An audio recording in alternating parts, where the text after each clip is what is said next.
samahan niyo ako sa vlog ko for today. So, umuulan pa dito kasi masama nga panahon dito sa amin. Pero itutur ko pa rin kayo. Kaso nga lang may mangyari dyan na masama. Nandiyan yung kapatid ko nga isa. Then, yun basta, hala, sige, takbo pa ng takbo. Umuulan kasi guys, kaya hindi natuloy yung pagtutur ko sa inyo. Kaya yan, takbo ng takbo. Nasasayangan tuloy ako, hindi ko natakit yung palayan namin. Pero okay lang, sa next vlog ko, papakita ko talaga yun. Umuulan kasi, so, yun. Then dito, fast forward na nga. Tapos na ako dyan sa pagkuha ng puting buhok ng mama ko.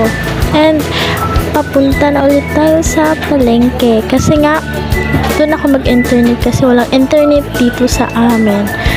Ito, walang load ata yung wifi. Kaya papunta tayo doon. So, tara, lakad tayo. And dito, basta lakad lang tayo guys. Ganun.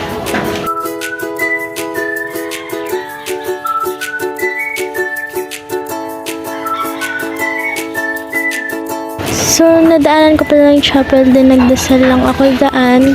Then, doon patuloy ulit sa paglalakad para makarating na tayo doon. Hindi na ako magsasalikata kasi hindi ko na alam sinasabi ko sa inyo guys.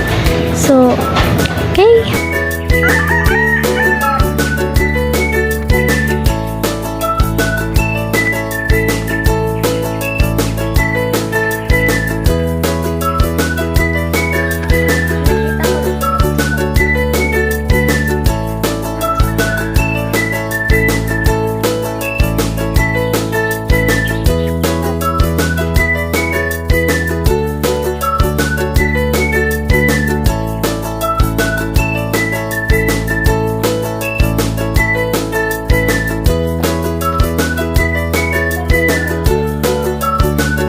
Fast forward, nandito na tayo sa palengke. So guys, mag-internet muna ako kasi may sinend yung teacher namin sa English na link. So i-open na kayo yun. So sad guys. Mukhang dito na matatapos vlog natin. Kahit maikli yung video ko. Sana ma-notify to sa future. And I hope naging sikat ako soon kasi gusto ko talagang mas tulungan yung family ko. So guys, umuulan dito.